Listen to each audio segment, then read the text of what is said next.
Praise the Lord. Magandang hapon po sa ating lahat. Everyone, Diyos, God is good. All the time. Maraming palakpak. Amen. Maraming palakpak. Maraming grasya. Kaya tayo, mga kalisamatin, lagi pumapalakpak. Para lagi maraming grasya. Amen? Naniniwala ba kayo? Yun talagang dapat sa ating paniwalaan.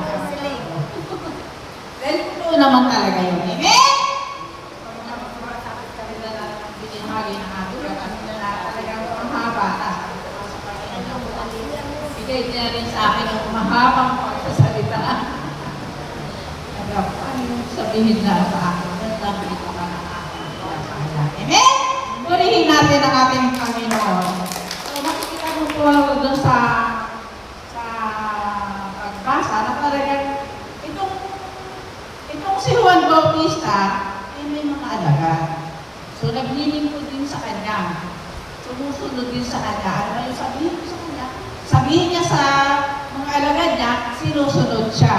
At ganoon din ang ating Panginoon, nagbabautismo rin doon sa kabilang ibayo din. So, pareho sila ng ginagawa. Kaya yung mga alagad ng Jesus at mga alagad ni Juan, nagkakaroon sila na kumpara. Para ikinukumpara nila ang isa't isa. Bakit bautismo doon? Parang iniisip nila, bautismo na ka, nagbabautismo na ka na dito, bakit meron ka doon? Sino ang pinagpila sa dalawa? Pinagkumpara yung dalawa. Kaya nagsusumbong yung mga alagad niya, bakit gano'n? Yung pinatutuhanan mo sa amin, nandun, nagbabautismo. So, nagtataka pa sila. Kaya nga, sabi ng ating Panginoon, di ba pinapatutuhan na sa inyo na may darating hindi ako ang Mesiyas? May darating sa inyo hindi ako ang Mesiyas. May darating na higit nagkakilaki siya sa akin. Siya ang dapat maitaas.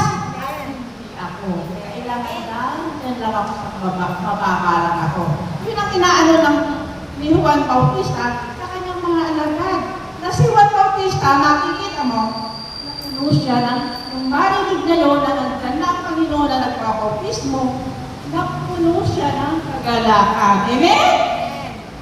Bakit?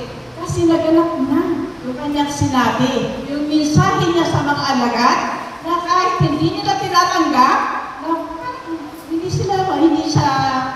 hindi siya pinaniniwalaan ng kanyang mga alagad. Kasi mga alagad niya, parang siya na talaga, yung itinuring na leader, na wala nang